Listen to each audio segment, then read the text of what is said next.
Hello, and welcome to Sobercast, where we provide AA speaker meetings and workshops in podcast format.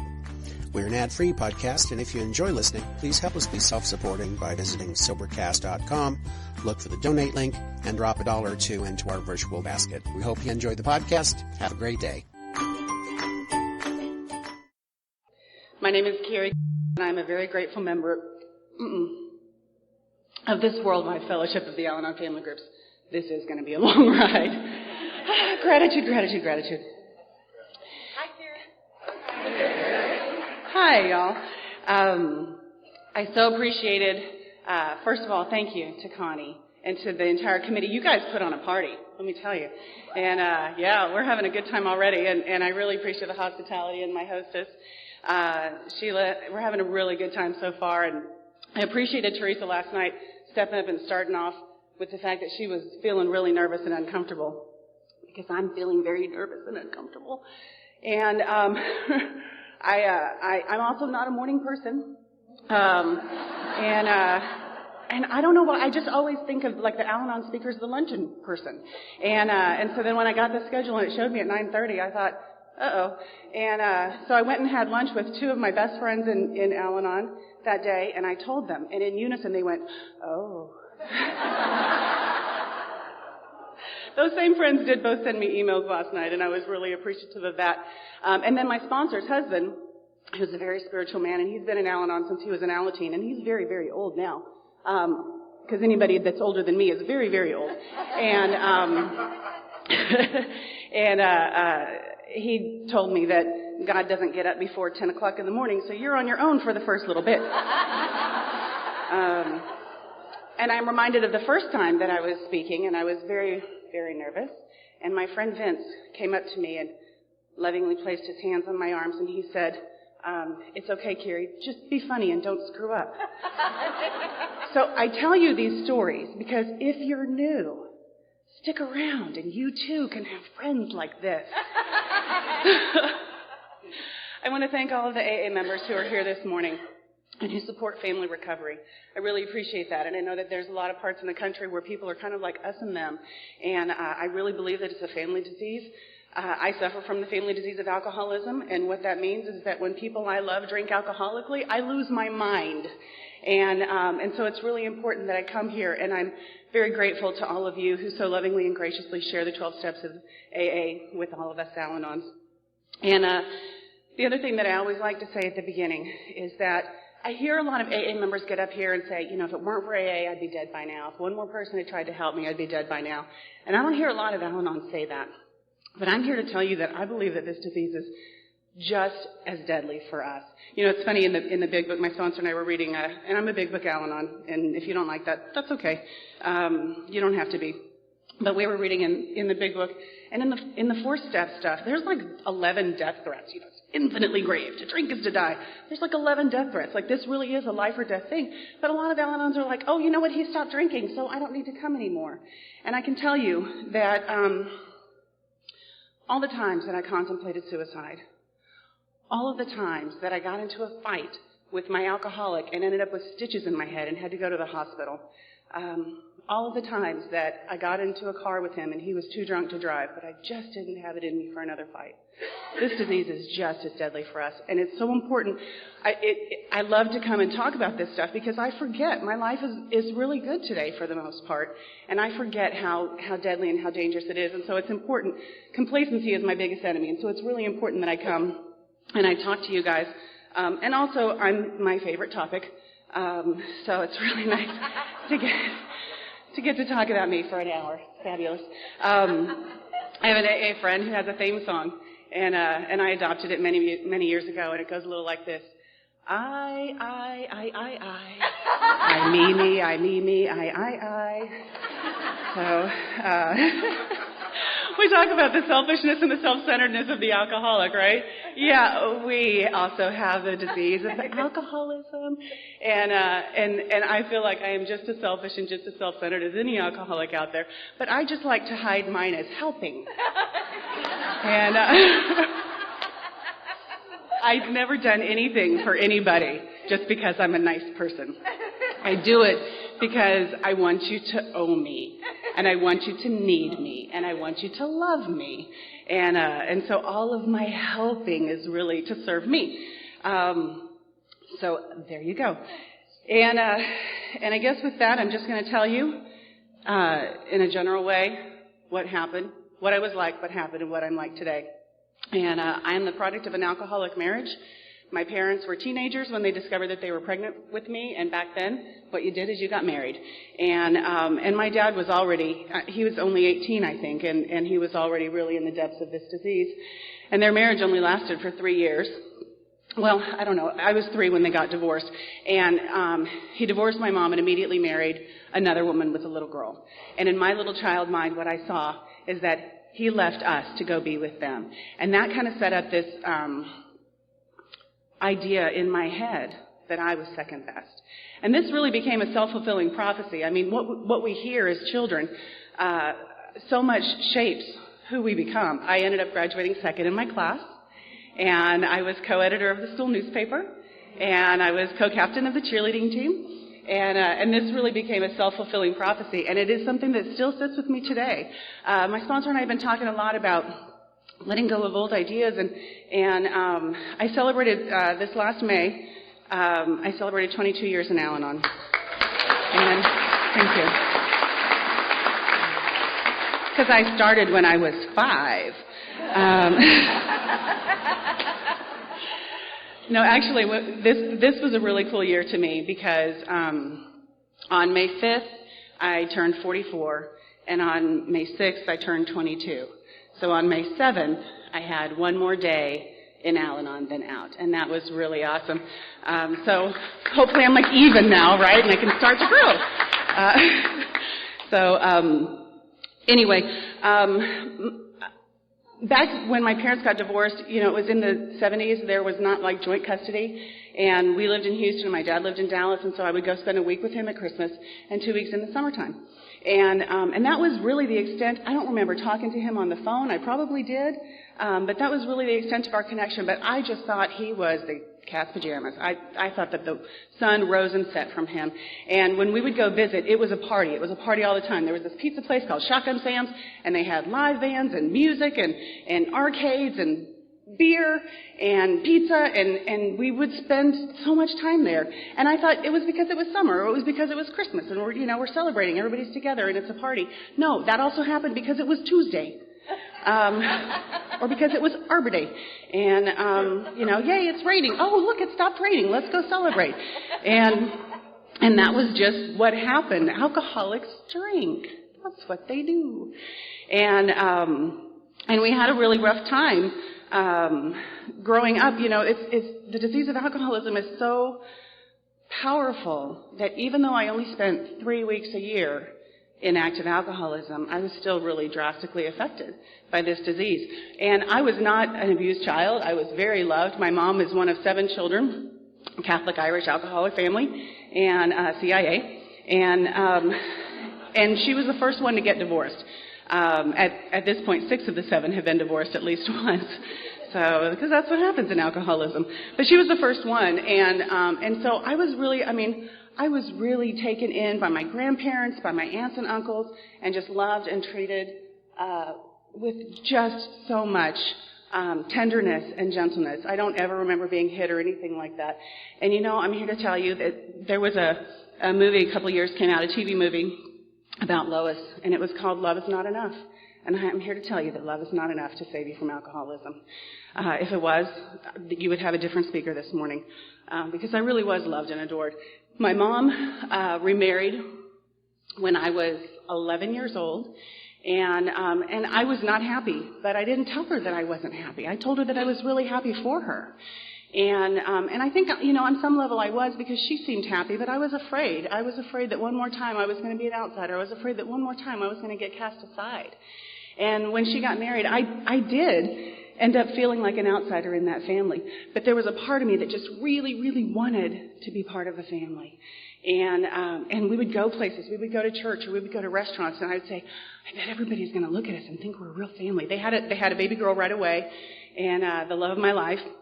And I think everybody's going to look at us and think that we're a real family. And one time my stepdad looked at me and he said, nobody's looking at us and thinking anything. Which is true, right? I'm always so worried, like when I walk into the room, what are people going to think? They're not going to think about you at all. They're busy thinking about themselves. Nobody walks around going like, a real family, look at that over there. Doesn't happen. But what I heard when he said that was, we're not a real family. You are not a part of this family. And that's what I grew with. The night of my 8th grade graduation, my dad almost died. And I don't know the whole story. Oh, by this time we were living, my mom and my stepdad and the new babies, we were living in Colorado. My dad was still in Texas, and I was still doing the 1 week at Christmas time and 2 weeks in the summer. And I was pretty miserable in the home. Really, some of it was probably just because I was a teenager, I was hormonal, but also, you know, being affected by alcoholism. And my dad almost died, and I thought, this is my chance. And I had my first geographic. I told my mom, I need to go live with him. He could die any time, and I don't really know my dad, and it's time for me to go. And she did not want me to do that. And she tried to stop me. And it was the first time in my life that I remember consciously making a decision that other people weren't happy with, because I always tried to do what would make you happy. And I was very firm that I needed to go. And I think something in me knew that I really did need to go. I'm not sure why, but I feel like I really did need to go at that time. And I don't know the whole story about my dad. I know it had to do with his drinking and his smoking. But I said, I want to come live with you, and they said, okay. And that was the first time that I really remember living in active alcoholism. And it was like pouring Miracle Grow on all of my defects of character. And like my Al-anonism blossomed in that year. And we would wake up in the middle of the night. I had, there was the little girl that had already been born, and then my dad and my stepmom had another baby girl. And so there were the three of us. And we would wake up in the middle of the night to them screaming with one of those alcoholic fights. And initially, at the beginning of that school year, the other girls would come into my room, because I was the oldest, kind of. And so they would come into my room, and we would sit on my bed, and we would hold each other and hug each other and comfort each other in the night.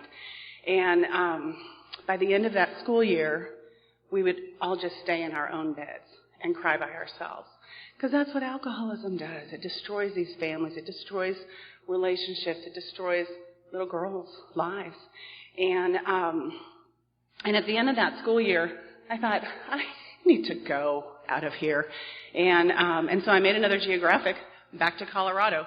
And my dad and my stepmom were filing for divorce. And my stepmom and her best friend told me that it was my fault, that I was the reason that they were going to get divorced. And I moved back to Colorado, and they ended up not getting divorced. And so I took that on for a little while. And I know today that that's, it wasn't my fault that they were getting divorced. They ultimately did end up getting divorced. And I don't even blame her anymore for blaming me for that stuff, because I understand that, When as an adult, when I was living in active alcoholism, I was looking for those reasons. The reason that we're having problems can't be alcoholism, because I don't know what to do with that. But if it's the little girl, we can send her back to her mom. If it's the job, we'll just change jobs. If it's our friends, yes, we have stupid friends. Let's get new friends. And those, I can deal with those things. I can solve that problem. But I don't know how to solve the problem of alcoholism, right? And so I got back to Colorado, and I basically decided that my dad was a terrible dad, and that I did all the work in the relationship, and he didn't deserve me anyway. And so I wrote him a letter basically disowning him. I was 15. Wrote him a letter basically disowning him, telling him that he was a terrible dad, and that if he wanted to be a dad at some point, he could let me know, but I was done doing all the work in our relationship. And but what happened at that point is I was a sophomore in high school, and I was very angry, because living in alcoholism makes children angry. But I didn't know I was angry, because I grew up in Texas, and that's not something that people are, especially little girls. There's no dealing with your anger. You're just happy. Not too happy. What are you so happy about? Just regular happy, right? And that's it. And so I didn't know what to do with all of this anger. And so what I did is I beat up girls and slept with boys. And that was my solution. And it actually worked quite well for quite a long time. Because I found, when I was bullying another girl, and if I could make her tremble, if I could make her cry, if I could make her leave school for the day, call her mom and ask to be taken home, I felt big, and I felt strong, and I felt powerful. And I did that. And when I was getting attention from teenage boys, in those few minutes, and they were teenage boys, so it really was just a few minutes.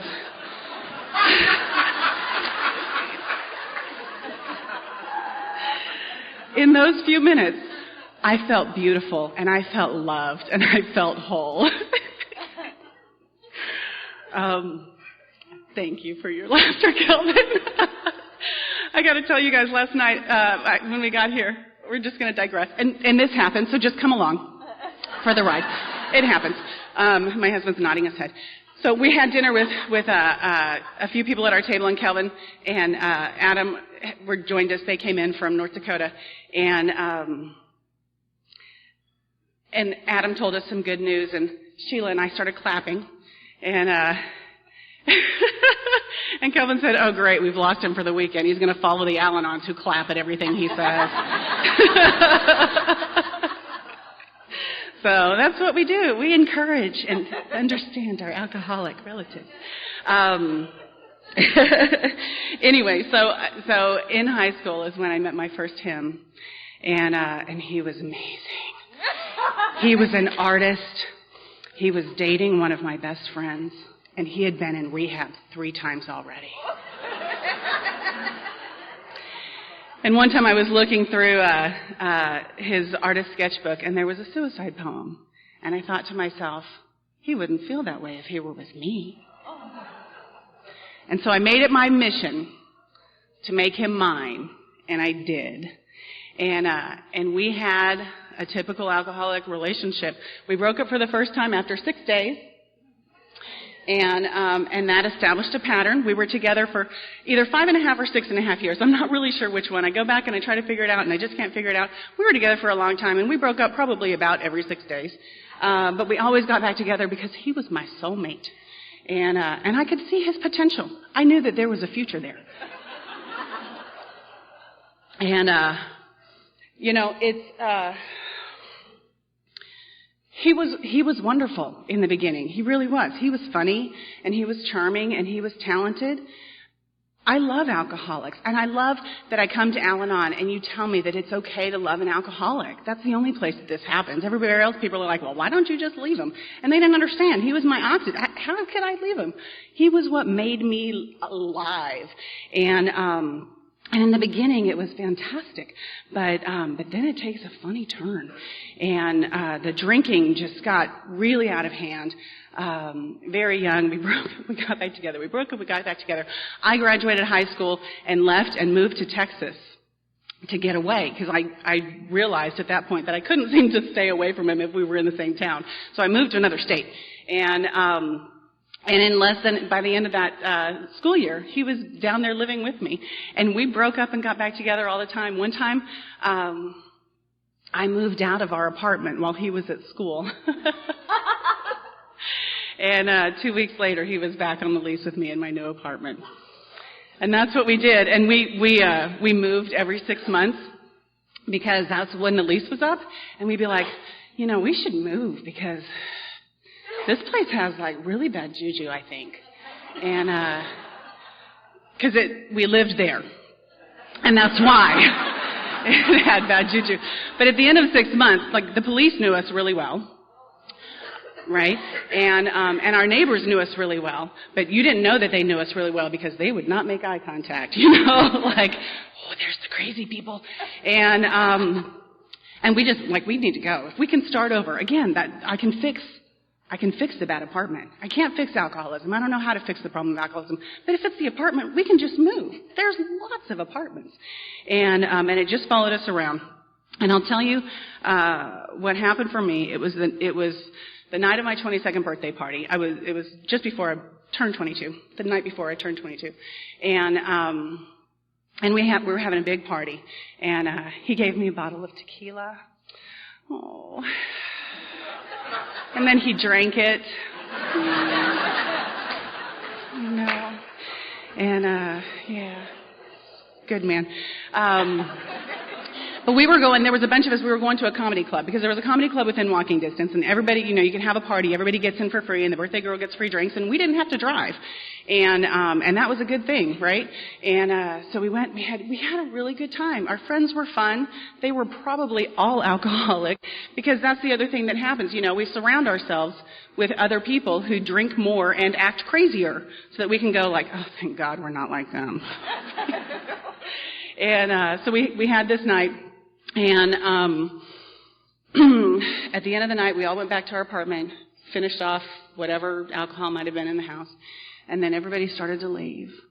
And I hated when everybody started to leave because that meant we were going to get in a fight. And we used to fight a lot. And I was never an abused spouse or mate. I played one on TV. If you came up to me and said, "What's going on?" Like, "Oh, you wouldn't believe what he did to me today," But he was tall, but he was thin, and he drank heavily, so he'd get real off balance, so I could go with him. And we would fight together, and the police would come, and sometimes he was a little more beat up, and sometimes I was a little more beat up, but this is just what we did. And so everybody left, and I knew we were going to get in a fight, and we did. And what happened was, I took a pair of scissors and I stabbed him in the leg. Because it seemed like the right thing to do at the time. And the police, you're the only one laughing.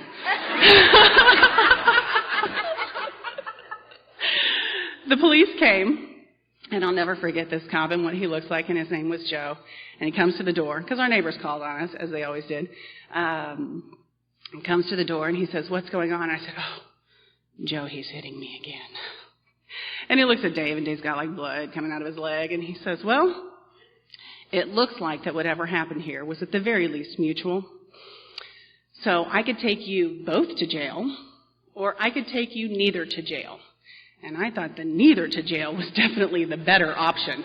And this was Texas in 1991, where it's like, oh, that's a personal problem. We're not going to get involved. The police didn't get involved with stuff like that. I'm sure today I would just go to jail. So I got to keep coming back so I don't stab anybody else in the leg with a pair of scissors. And actually, that's when my husband's here with me, which is really nice. And when we started dating, and we weren't supposed to get married, it was just going to be a summer fling. He was only 23 and I was 30, and that was a really good match. And and we were having a great time together. And I was pretty open with him. This was what was fabulous about this relationship. Oh, did you guys follow? We made another turn. So this is what's fabulous about this relationship is I didn't expect it to last. So I was really honest from the very start.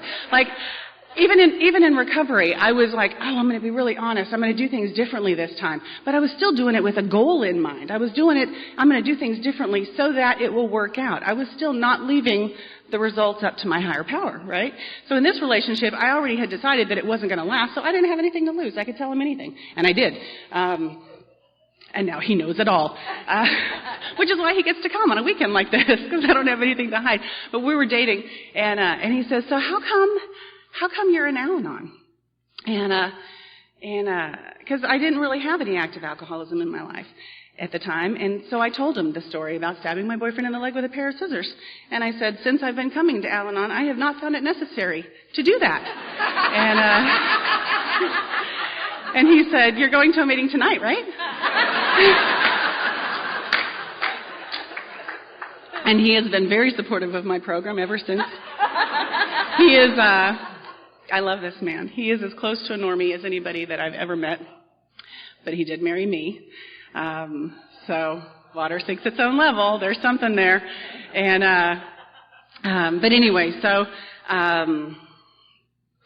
the cop came and he took Dave over to a friend's house. I said, "Can you just take him to a friend's house for the night?" And he said, "Yeah, probably," because he didn't want to come back. And so he did. He took him over to a friend's house. And I woke up the next morning. And the only way I know how to describe this is, I've heard it said that if you stick a frog in boiling water, it'll jump right out. But if you stick a frog in regular water and turn on the heat, it'll sit there and boil to death. And I woke up that morning and I looked in the mirror and I had become that frog. Every ambition, every dream, every hope that I had ever wanted, I had said goodbye to. And little by little, one day at a time, I turned into this woman that I didn't even recognize, and that even my family didn't know what was going on inside my home, and I was too embarrassed and ashamed to tell them. And little by little, everybody that mattered to me slipped away.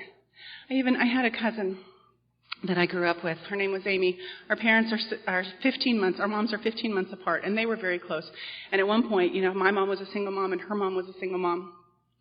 And we all lived in the same house together. And as young women in our late teens and early 20s, Amy and I had shared an apartment. And she saw this relationship. She knew what was going on.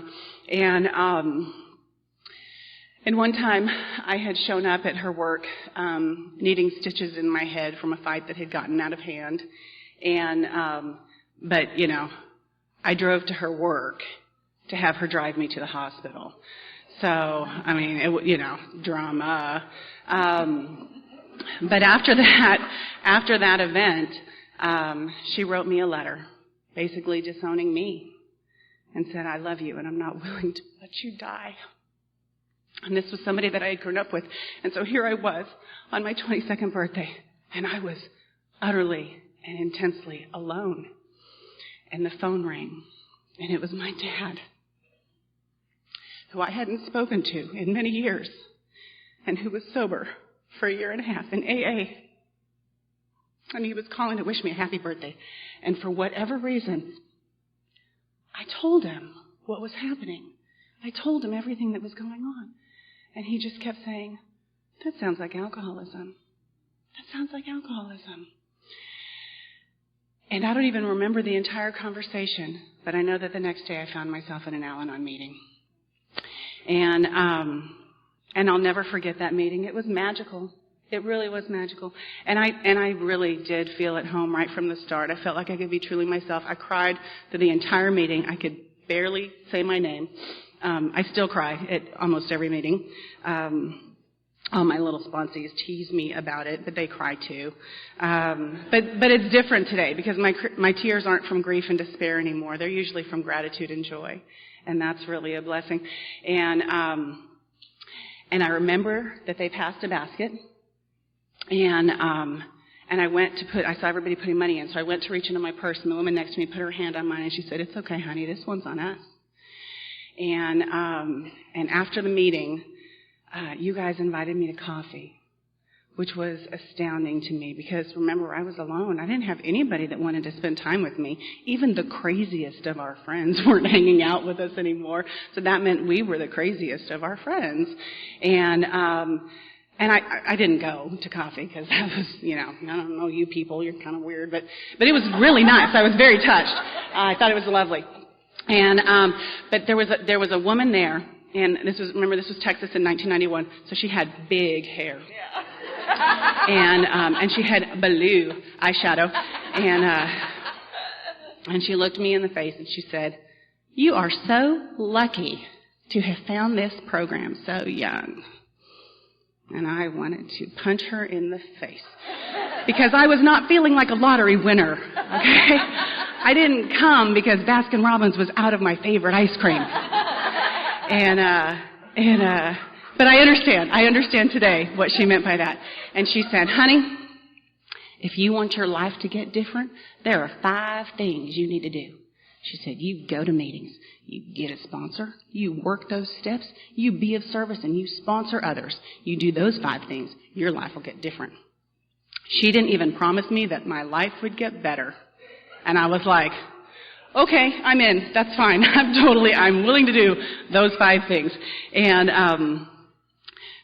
I feel really grateful because I came into this program and I did not come to get him sober. We have a lot of people that come in, and somebody talked about, just tell me the answer. Just tell me how to get you want me to eat blueberry pancakes on Tuesday? I will do that. Whatever it is. I can wear red on Fridays at 5 o'clock if that's going to do what it takes to make him sober. I didn't do that. I knew that I was the common denominator. I knew that every relationship that I had ever been in had alcohol and me, and I knew that I was the problem. And so I feel really fortunate for that. I also knew that one of the things that they talk about in AA is that the first drink is too much, and the first drink will get you drunk, and 100 drinks is never enough. And I knew that too, because we would go on these spells, when I was with Dave, we would go on these spells where he would get sober. We'd have a fight. I'd throw him out of the apartment, and he'd come back, very remorseful and ready to change. And he'd be dry. He's like, I'm not going to drink anymore. I was like, okay, that's perfect. That's all I want. Actually, I didn't even care if he drank. I just didn't want him to drink like he did. To help him with that, when we were dating, I created a drinking chart for him. Stay with me. And newcomers, you should really pay attention to this. Because if you're not out of plans yet, here's a new plan for you. So I had heard that if you drink every day, you might be an alcoholic. And I had also heard that if you drink more than 2 drinks a day, you might be an alcoholic. So what I did is I designed a chart where he could drink on Mondays, Wednesdays, and Fridays. 2 drinks each of those days. But I'm a very loving, giving person, and I wanted him to be able to relax on the weekend. So he actually could drink on Fridays and Saturdays, both. But I had also heard that it takes the body approximately 1 hour to metabolize an alcoholic beverage. So on Friday and Saturday, and, we want him to celebrate and relax, and it's the weekend and stuff, so he could even have more than 2 drinks. He could have up to 4 drinks on Fridays and Saturdays, but no more than 1 drink per hour. And then maybe he wouldn't black out. And as you can imagine, it was a very successful plan. Yeah. Anyway, he would go on these spells where he would just quit drinking altogether. And then, I remember we went to this restaurant. It was like a big giant boat, and this was right after Foster's Lager came out. And he orders the Foster's Lager, and I was like, "What are you doing? You don't drink anymore." And he's like, "Oh, it's just 1 drink. It's not going to be a problem." And I thought to myself, yes, it is. We're going to end up right back where we were. And they say here in Al-anon, if nothing changes, nothing changes. Right? I didn't even know what that meant because it doesn't make sense. And this is actually, and I'll get to this. This is, if anybody's sponsoring and you're new to sponsoring, all you have to do is say things twice. You'll know when you know. You don't know what you don't know. And if nothing changes, nothing changes. Oh, and here's my new favorite one. I actually say this to my sponsors all the time. It is what it is. That's all you have to do, seriously. And they'll be like, "I love my sponsor. She's so wise." Actually, last night, this was great. Last night I get back to the room and I'm checking my email, and I have an email from a sponsee, and the subject line is, "I hate it when you're right." And I thought, I love it when I am. And I'm so glad she finally knows it. Because I've been trying to tell her that for a long time. Anyway, I don't even know where I was. We were talking about the drinking chart. Oh, lady with the big hair, yes. So anyway, I started trying to do those 5 things, right? And I couldn't do them too much because, I didn't really want to get a sponsor because I didn't want to have a conversation with you. I could go to the meeting, I'm going to show up 5 minutes before it starts, and I'm going to leave 5 minutes when it's over, and I'm not going to actually talk to anybody. But I am really, I didn't have it in my schedule for more people to help, so I couldn't get a sponsor because I just didn't have time to help somebody that much. And newcomer thinking, right? And I looked at my watch before I started, and then I completely forgot what time I started. So I don't know how long I was supposed to talk. But I'm my favorite topic. You guys have 2-3 hours, right? Okay. So, because I have a lot of stories. Anyway, so my boyfriend was going to go get sober. And I was going to go to Al-anon. And the way he got sober is he went to New Mexico, where his brother was, and each morning they would go and buy a case of beer and then go fishing and talk about how they both needed to quit drinking really badly. And it was somewhat less successful than Alcoholics Anonymous tends to be. But I didn't know any of this. I thought he got sober. I thought that's what he did. So he came back, and when he came back, I couldn't go to as many meetings, and because I needed to be there for him and make sure he was doing what he was supposed to be doing. But my dad had invited me and him to move to California. My dad, he was in AA, and he was in this process of trying to make amends. And I had dropped out of college so that I could work full-time and pay for him to go to college. I used to be so mad at him for that. And then my sponsor asked me, the first time going through the steps, my sponsor said, "Did he ever ask you to do that?" No. That was my own brilliant idea. So I dropped out of college. And so my dad wanted to help me get back into college. And I think it was just part of the amends process. So I moved to California. And at this point, he was dry. Like, he was dry. He was still smoking pot. But that was okay, because we didn't get in a fight when he smoked pot. He was just kind of like, hey. So as I was, he's smoking. He wasn't drinking, and we weren't fighting. We weren't throwing things at each other. And so we moved to California. I'm living with my dad, and my dad's like a year and a half sober. My boyfriend is dry. My dad's girlfriend, living girlfriend, was less than a year sober, and in my not so humble opinion, would have benefited from an Al-anon meeting or 200 from time to time.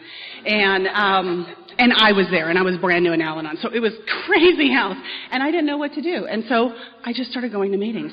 And God bless my higher power, I got to all the meetings where people were working the steps with a sponsor. They were of service. They were sponsoring others, and they were doing the deal. And I didn't know what else to do, so I was just going to meetings. And finally, for the first time, I really started doing that. And I actually ended up getting a sponsor because there was a long-timer. I don't say old-timer because people say that I'm an old-timer, and I don't like the word old. So I say long-timer. So there was a long-timer there, and he came up to me and he said, "Kyrie, when are you going to stop hanging around the program and actually get in the program?" He said, "You need to get a sponsor because you can't fix your broken mind with your broken mind." And I was like, fine. And what was funny is I had been trying to do the steps. And the first step, like I said, the first step I felt like I really got. I felt like I had understood that principle before coming in here. That's why I came in here. This was the last stop on my bus ride, you know. And but I got really stuck on step 2 because it talks about the insanity piece. And I was like, he's crazy. I've been holding everything together. I don't understand this. And then when I started working with a sponsor, we started talking about things. And I was reminded of this one time where I broke all of our dishes. I stood in the kitchen, and I was mad at him. And I was barefoot, and so I started breaking all of our dishes, all of our glasses, all of our bowls, all of our plates, because I was going to show him how mad I was. Now, I had bought everything because he didn't have a job, and I ended up replacing everything because he didn't have a job, and I showed him, and you know, and that was kind of like that insanity piece, like, oh, maybe that's what insanity means. You know, I'd heard the standard definitions of doing the same thing over and over again, expecting different results, and that didn't really hit it for me. But when I started looking at these things, you know, throwing him out of our apartment in the middle of the night, and like throwing all of his clothes out of the second-story window, and then when he was finally like, get out, I pay the bills, you don't belong here, get out, and he would finally be like, okay, and then he would start to leave, and I would grab him and, oh, please don't go, I need you so. And that's crazy behavior. I have a friend who talks about in her 90. I really wanted this to be my story because it's such a great story. In her 90, she was trying to stop him from driving away, so she was on the hood of his car, like holding on. There's that space where the windshield wipers go. You can tuck your fingers in. Okay, newcomers, did you hear that? There's a place where you can tuck your fingers in. And he's driving, and she's sliding back and forth on the hood of the car. And this is what we do. This is our insanity, right? So anyway, so I feel really blessed. I was surrounded by all of these people, and I was in this relationship, and I didn't really know what to do with it because it really wasn't. He wasn't getting into AA. He was just dry, and it was very uncomfortable and unpleasant to be around. And also, I mean, when he was drinking, at least I knew, like, okay, he's drinking. We're going to get in a fight. When he was dry, it just sort of happened when I wasn't even expecting it. And people would say things like, "Don't leave 5 minutes before the miracle."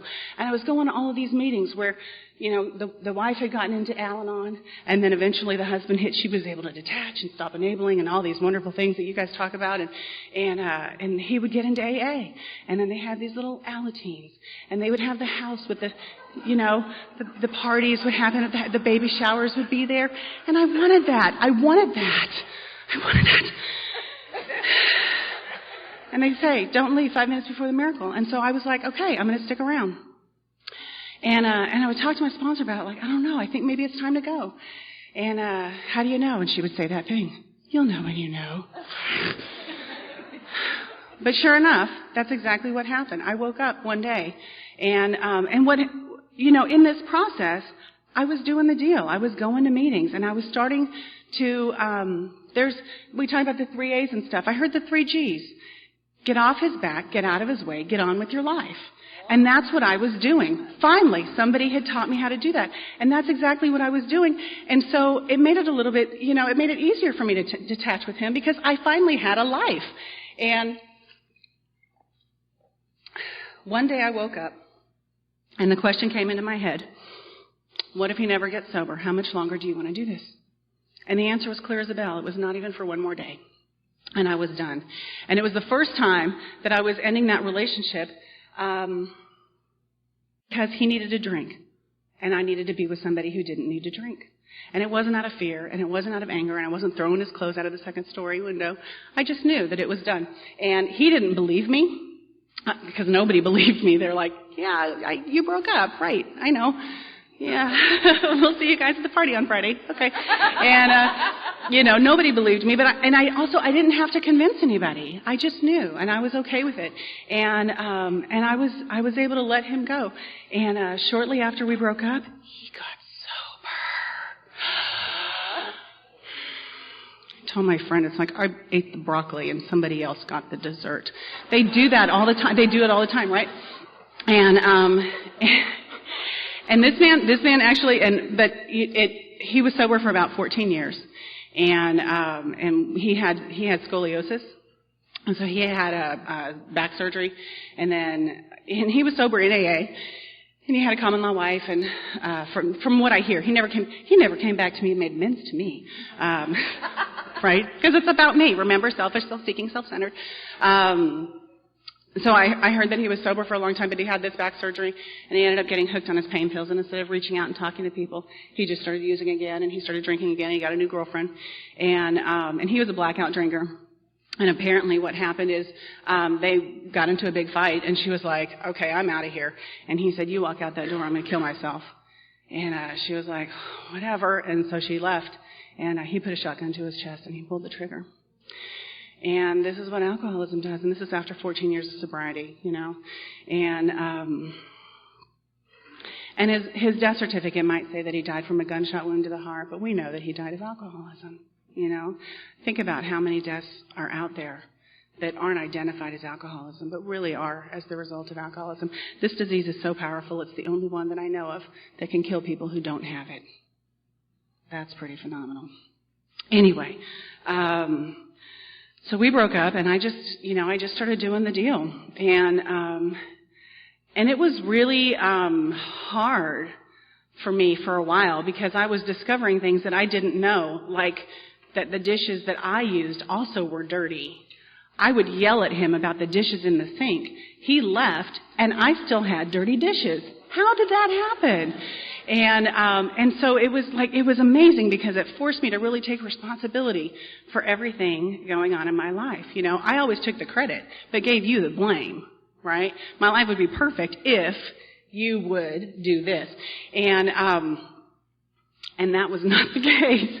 And ultimately what happened is I began to recover from the effects of alcoholism, and my life changed. I started sponsoring Al-anon. Actually, I started sponsoring Al-anon very soon after I got into Al-anon. I probably shouldn't have. I was 23, and sometimes I was a good example, and sometimes I was a warning.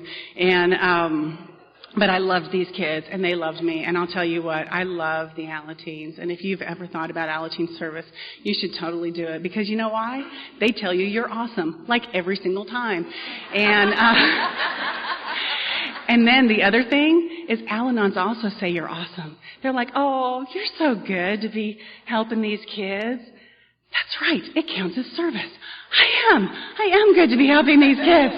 Look at me.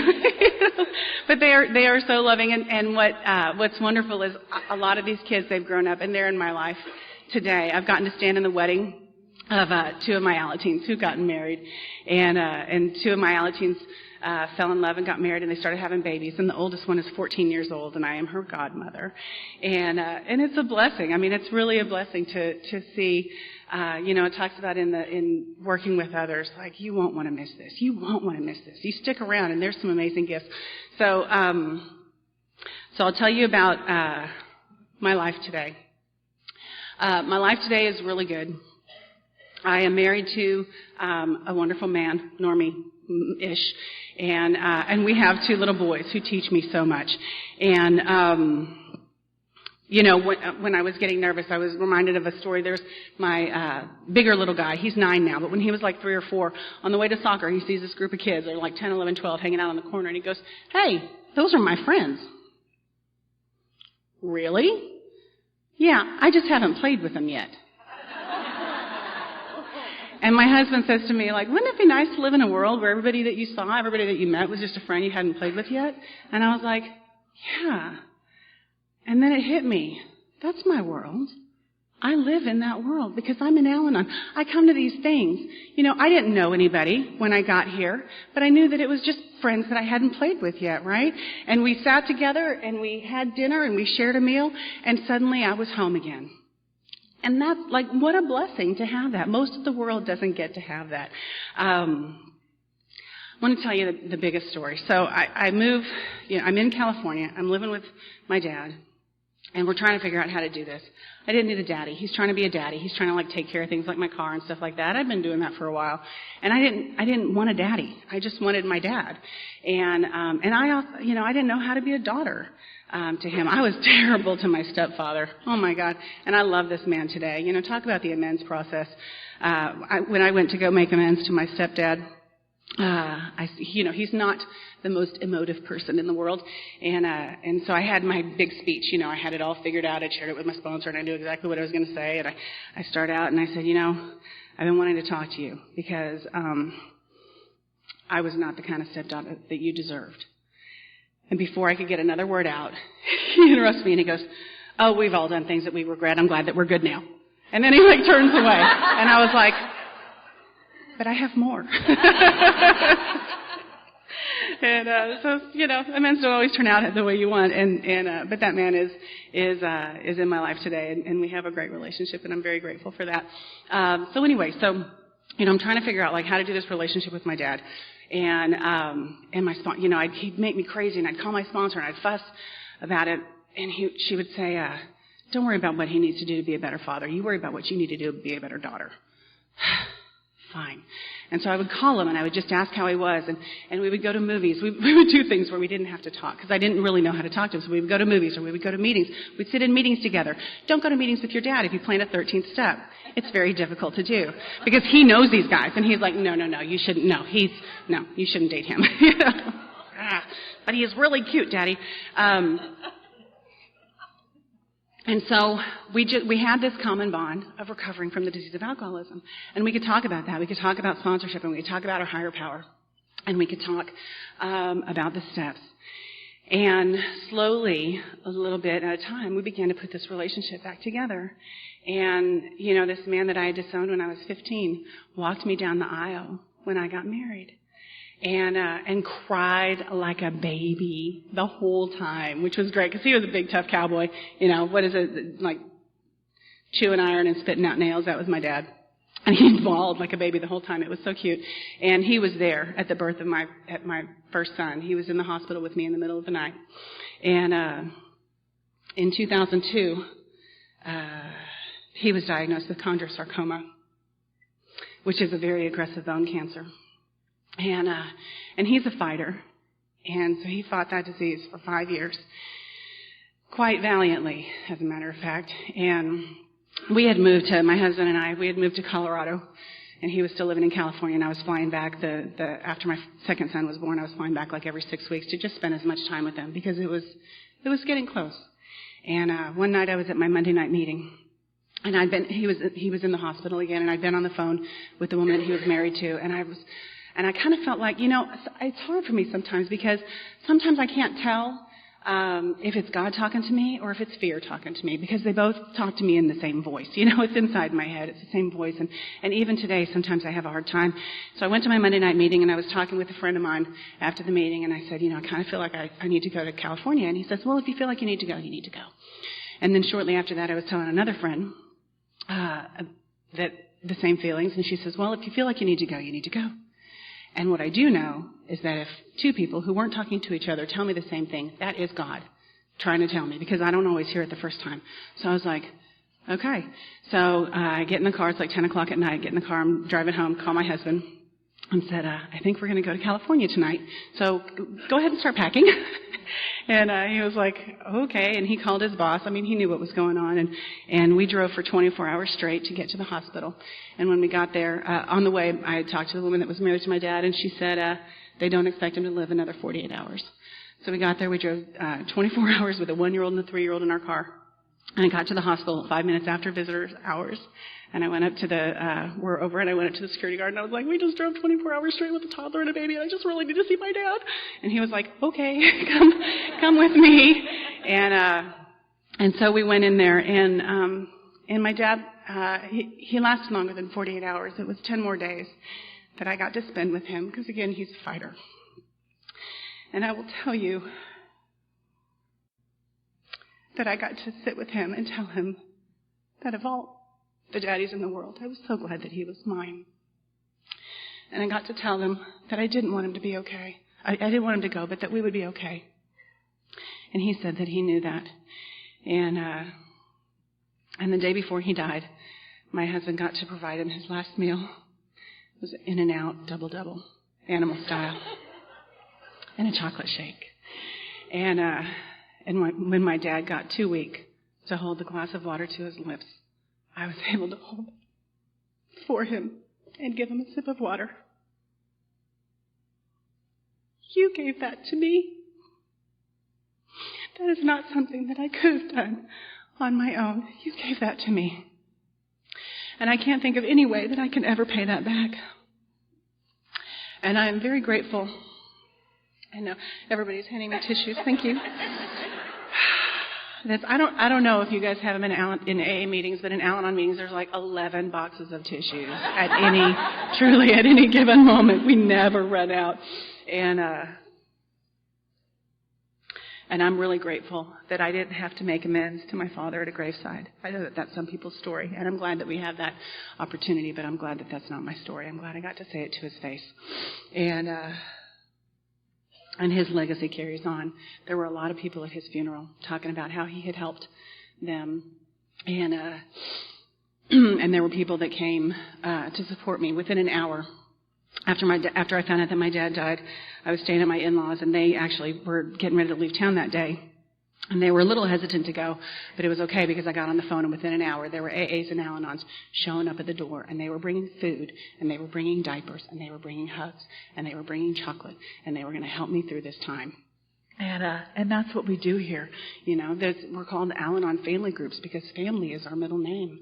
One of my friends who came to me that day, we're not related, but she's like my sister. And when she was at work, when I called her, and she went into her boss, and she says, I have to go. There's been a death in the family. Because we're family. And I want to tell you a little bit about my boys because they're so wonderful, and they teach me so much, and I love them. They're 7 and 9 now, and they have a human mother. And what that means for me is that sometimes I yell at them. And sometimes I yell really, really, really loud. And I don't like that. I've actually, when they were little, I yelled at the older one so loud that the little one covered his ears.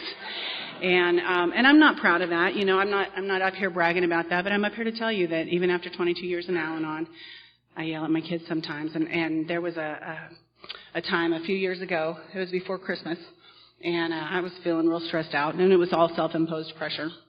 And I started screaming at my kids because there were toys in the family room. Like, there's supposed to be toys in the family room. You got a 3-year-old and a 5-year-old. I started screaming at my kids, and they're crying, and they're on their, they're walking upstairs, carrying their toys up to their room. And I hear the little one say to the bigger one, Mommy still loves us even when she's mad at us, right? That did not make me feel better. And I called my sponsor, and I said, I can't believe that I did this to my children.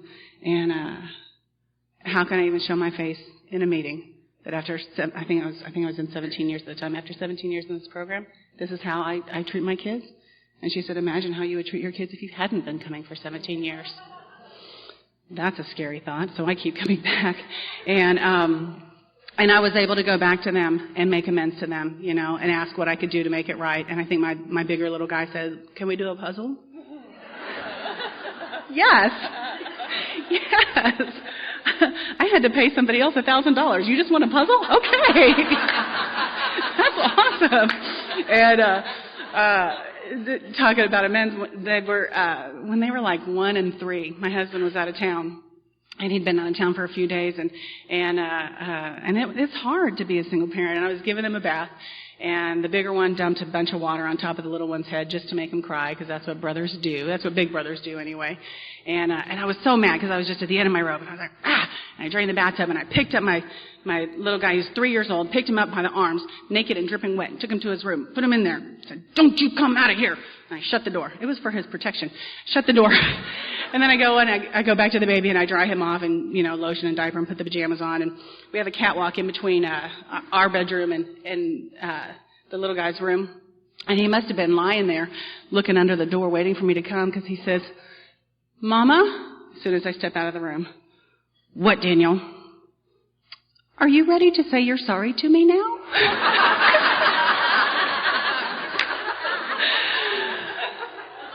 Yes, I am. Yes, I am, Daniel.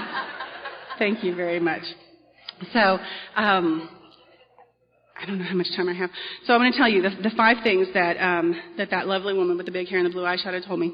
Go to meetings. I have a home group. And it's the Wednesday Night Solid Foundation in Denver on Hampton and Tamarack. And if you ever are in Denver, please come and join us. That meeting is full of the most amazing people that I know. And we have recovery, and we have fellowship, and we have parties together, and we celebrate, and we go to movies, and we really support each other. And I haven't had a crisis like my father dying since I've been in Colorado, but I do know that now I have people that I can call there too. I don't have to be in California to get that kind of love and support. I've got that group there. And those same women who, when I told them that I was talking at 9:30 in the morning, went, "Ooh." They also both sent me emails last night and said, "I know they know me. I'm so bad at texting." And one of them was in California, and she sent me a text, and I sent her a reply. And then her reply to my reply was, "Oh, I'm so proud of you. It only took a day and a half for you to respond." So I got emails from them both last night that said, "We know you're not going to check your texts in the morning, so we want to tell you that we love you, and we're with you in spirit." And these are wonderful, wonderful, wonderful friends that I have, and I'm very proud and blessed to be a part of it. I have a sponsor. I have a most amazing sponsor in the world. The thing that's wonderful about her is when I call her with a resentment, the first thing that she says to me is, "I think they're stupid too." And then she makes me look at my part. But it's nice to have somebody who first pounds her fist on the table with me. And then she also, she doesn't try to give me all the answers, She always tells me, like, let's just work on the steps. And she'll say things like, "I don't know the answer to that, but I think that God does, so let's pray about it." And that's really all I need, is somebody to remind me that my relationship with my higher power is really going to solve every problem that I have. There was a newcomer in the meeting that said, "I don't understand all this God stuff, because it seems like that the people who have a relationship with God have just as many problems as those of us who don't." Right? Because life is life. But what happens is if I get that relationship with this God that I can turn to and this God that I can trust, then I can tap into an inner resource of power that allows me to match calamity with serenity. And that's what the God piece is for me, is that it gives me a new process. The steps for me, it's not even necessarily about recovering from the effects of alcoholism, although that's what it does. But really, it's a path of spiritual integrity that if I follow, I get to peel off the layers of my humanity that separate me from my God and from all of you, so that I can come and stand with you and stand among my fellows. There's a page in our Courage to Change that talks about being on that ladder, and people are either above me or below me, and it doesn't matter if I'm, I have 2 forms of judgment. I'm either judging you, thinking that you're better than me, and that I'm less than, and that's probably the more common one. And then there's the one where I get a little smug and self-righteous, and actually that's probably the more common one. If I'm going to be honest, I drive down the freeway, and anybody going faster than me is a maniac, and anybody going slower than me is a moron, right? So, and that's still my thinking today. And so, I get on that ladder, and really it doesn't matter which way I'm judging you. It's just still a form of separation. It's just me separating myself from all of you, and that's not who I want to be. my job to be here is to be of maximum service to my fellow human beings. And so I get to get off that ladder and stand among my fellows. And, the magic for me really has been in the steps. And when I'm working with people that I sponsor, we read the promises in the big book. And then there's also something it's not like the promises of Al-anon. If you ask World Service, they don't have any promises. Yes, we do. I think. And they're in From Survival to Recovery. And there's a page, some people call them the gifts, and some people call them the promises. And it has wonderful things, like we will know the vastness of our emotions, but we will not be slaves to them. When I was new, I used to go to this meeting. There was a treatment center, and there was this poster on the wall that had like all these different smiley faces. And but they were like, some of them had like squiggly mouths, and they had eyebrows pointing down, and they had all these feelings underneath them, like bewilderment and anxiety. And I remember looking at it thinking, I don't even know what those are. Embarrassment. And I came in and I think I was just so numb, or I was angry. And that was really all I could do. I didn't know anything else. And so getting to know the vastness of our emotions. And one of the promises is we will laugh more. Isn't that lovely? This is one of the things that I know. I had a friend in Al-anon who, she passed away in 2001, but she was such a funny lady. And she used to say that our sense of humor is one of the first things to disappear in Al-anon, or in alcoholism, and it's one of the last things to come back in Al-anon. And she said the reason it's important to know that is if you're going to meetings and there's never any laughter, there's not enough recovery either. And so make sure that there's laughter. And we're not always laughing. Alcoholism isn't always rainbows and butterflies. So we're not always laughing. But we do really have to find the humor in things. Because life can be hard. My husband, I married him because he makes me laugh every single day. I feel like nothing else even matters. And I'm really grateful that he's here with me this weekend. And my little guy, a few years ago, he just turned 7. And they're such funny characters. A few years ago, we were driving. He was in preschool at the time, and so he and I got to spend a lot of time together because his big brother was in school full time. And we were driving somewhere, and he goes, "Mom, Ray doesn't believe in miracles." We don't know a Ray, so I thought that was kind of an odd statement. And I don't think we had really talked about miracles. And I said, "Okay." I said, "Aiden, do you know what a miracle is?" And he paused for a minute, and he says, "Yes. It's when you're so happy you want to cry." This is my son. And he's right. And I feel like my life is a miracle. And my bigger little guy, shortly after my dad passed away, he's like 3 years old. The baby's upstairs sleeping, and he's coloring or reading a book or something. And he lifts up his left leg. My dad, before he died, as a last-ditch effort to save his life, had his left leg amputated. My son stops coloring. He lifts up his left leg. He looks at me and he says, "I am your dad, and I need to give you a hug." And he hops over to me, my 3-year-old, and gives me a hug. And I'm floored by that. But what's even more amazing to me is with that happening, I still doubt the power of my God. How? How does that happen? How can I live in doubt still? I heard a speaker a long time ago. It was a Sunday morning spiritual, when we're all, you got to go to the Sunday morning spiritual speaker because we're all raw, and it's just, we're open to things. And he said, "Is God enough?" And everybody's like, "Yes, absolutely, God's enough." Really? Take away your job, take away your house, take away your car. Is God still enough? Yeah. Take away your spouse. Take away your children. Is God still enough? Oh. Take away your meetings. Take away the book. Sit on a spot of grass. Is God enough?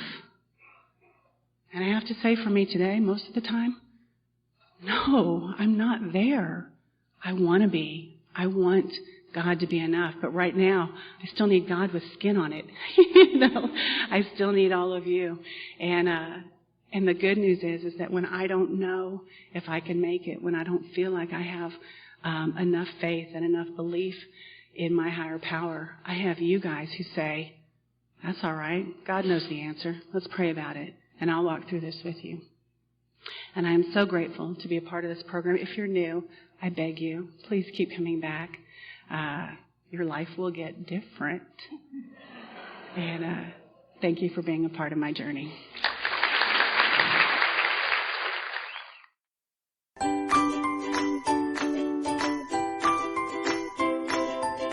Thanks for listening. I hope you enjoyed the podcast. Sobercast is ad-free, and we'd like your help in order to keep it that way. So if you'd like to help us be self-supporting by pledging $1 or $2 a month, visit Sobercast.com and look for the donate links. Thank you very much.